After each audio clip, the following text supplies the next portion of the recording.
What's up, gulaman? Alright, so matagal-tagal tayong walang upload, no? At syempre mag-update tayo ng ating build and stats, no? Yan, simulan natin sa ating interface, stats. Yan, so meron akong 12k magic attack na. Tapos, syempre mababa yung PDEF, MDEF niyan dahil pang PBE ito. Tapos 200 magic damage at ganun pa rin, mababa pa rin yung PvP damage. Yan. Tapos yan yung ibang stats. Yan. Tapos syempre feathers, no? Pero itong build na ginagamit ko ngayon is caster build. Di ako nag-magic crusher kagabi. Guild versus guild. Pero ito yung feathers, no?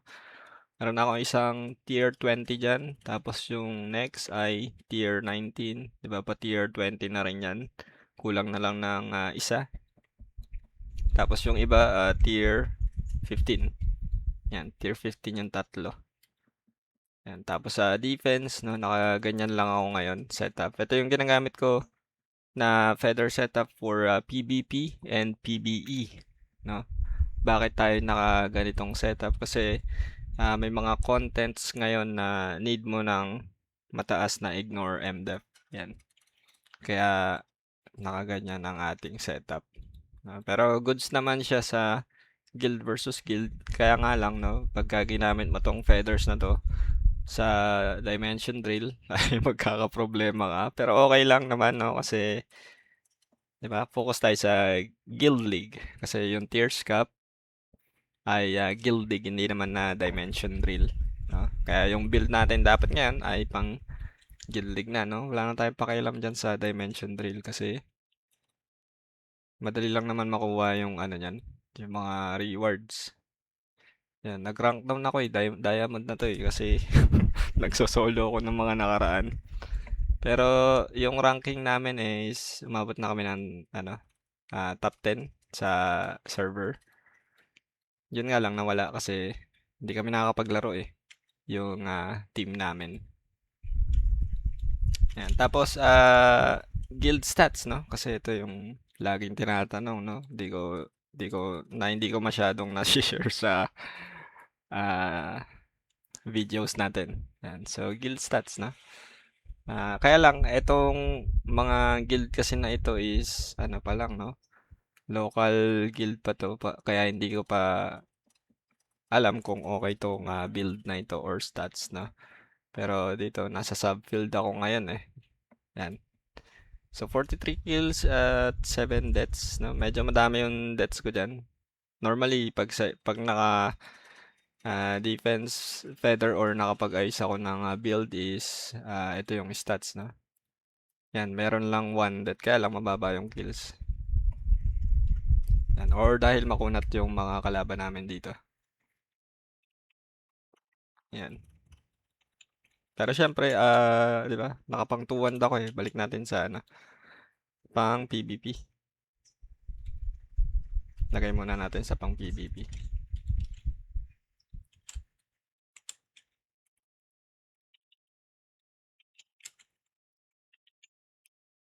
Yan, so ito yung ginagamit ko na equipment for PVP. Plus 15 pa rin yung weapon. May plus 13 pa din ako dyan. 'Di ba? Mahina pa din. Pero goods na yan. Tapos syempre, cards. No? Side gear, may Mistress at saka Maya. Sa face, Goblin na tier 2. Sa Doppelganger, tier 2 na Doppel. Tapos dito, Drake. Tapos dito, sa costume, wala. Sa weapon, ba't ganyan? Hindi nakaayos.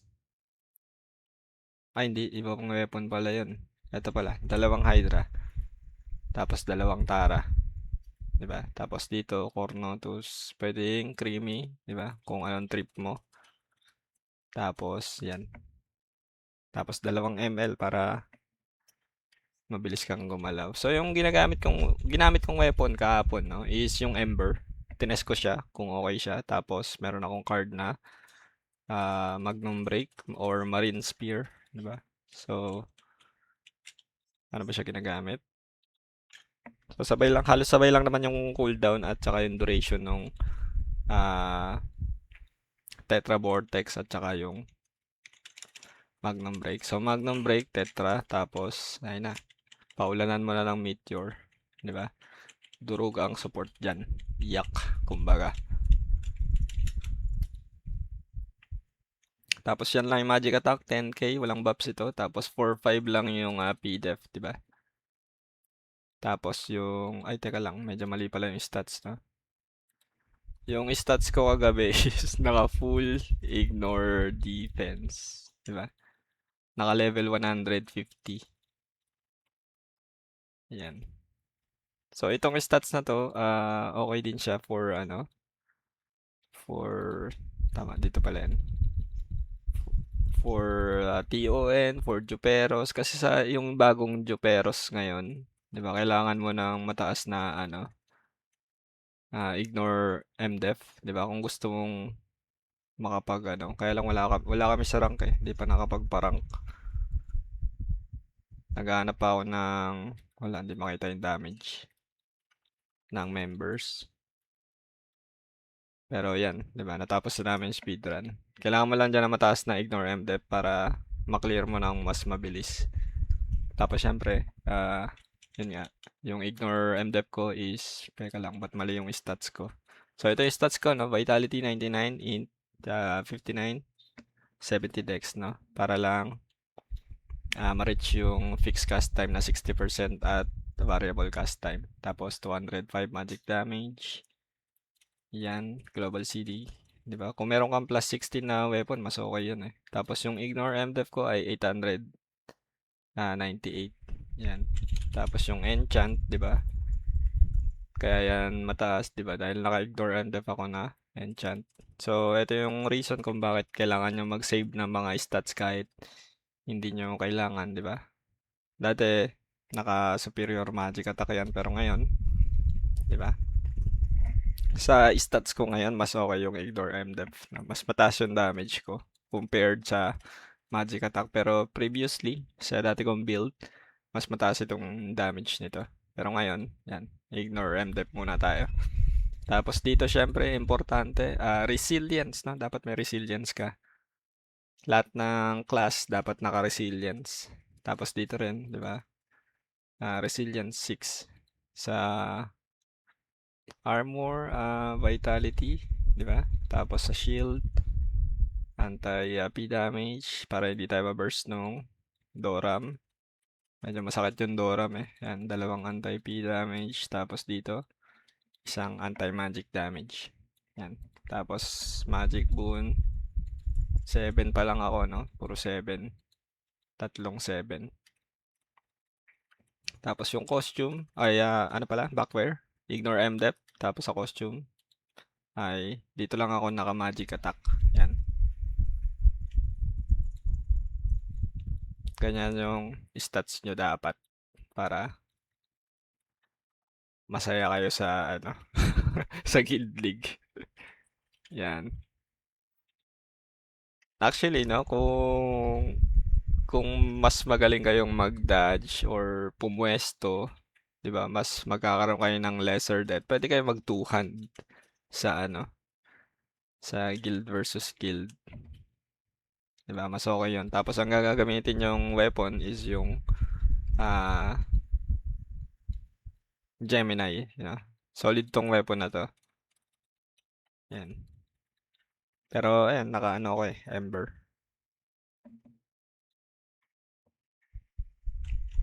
Medyo matagal nga lang siya mag-cast pero dahil amplified siya ng may fire damage amplify siya tsaka syempre pag gumamit ka ng Magnum Break so medyo magiging mataas yung damage niya. So yung ano naman dito, yung burn effect is hindi naman masyadong importante pero 'di ba? At least meron kang nabibigay na debuff sa kalaban.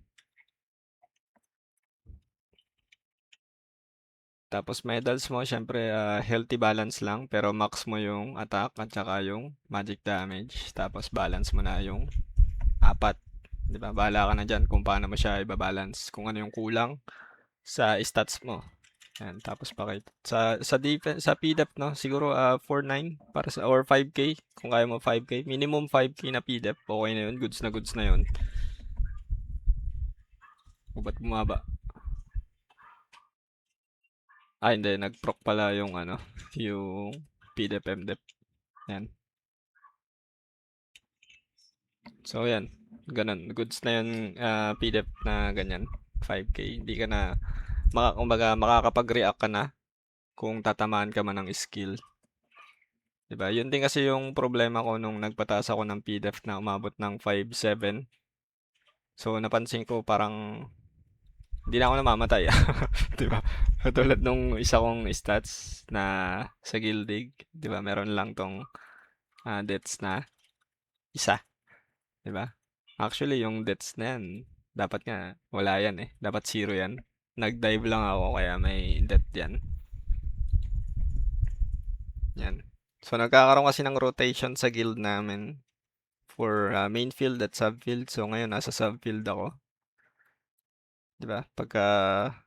Siyempre, pagka poor yung performance ng party namin, nalilipat kami ng sub. Tapos, siyempre, ano pa ba? Yung ibang stats ng mount sa traits, 'di ba? Ganun pa rin, pinagbabalance ko pa din 'yan. Tapos sa equipment, ito 59, 65, 59 at 47. Pwede na ba 'to mag-level up? May pambili ako eh. Bili tayo. Tapos sa shop, 'di ba? Ang binibili ko lang diyan, 'yan, Astro Core, inuubos ko 'yan weekly. Tapos hindi ko na binibili yung dito, wala akong binibili. Kahit sa mga pang-refine, wala akong binibili. Tapos yung Mora Coin, hindi ko na rin siya nabibili. Dati nakakalahati ko pati nung wala pang Astro Core. Ngayon, hindi ko na siya mabili.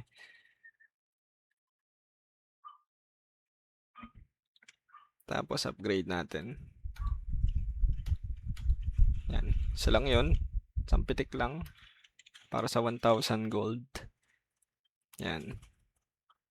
Tapos sa pet na dapat meron ka. No? Pinakamagandang pet, syempre, pang PvP. Underrated ito. Wala masyadong gumagamit. Ako lang ata. Ay yung Abyss Witch. No? So, malakas kasi magpa-blind yung Abyss Witch. Dahil dun sa Lord of Vermilion. At syempre, kung gagamit ka ng Lord of Vermilion, amplified yung wind element mo. Tapos, syempre, Zoe pa din. Pinaka-importante na pet, no? Dahil sa CC, meron ding blind yung Zoe at saka yung freeze. No? Tapos, syempre, anti-Asura. Dapat meron kang Piggy or yung Earth Lord. Tapos, syempre, damage Squidget. Ayan.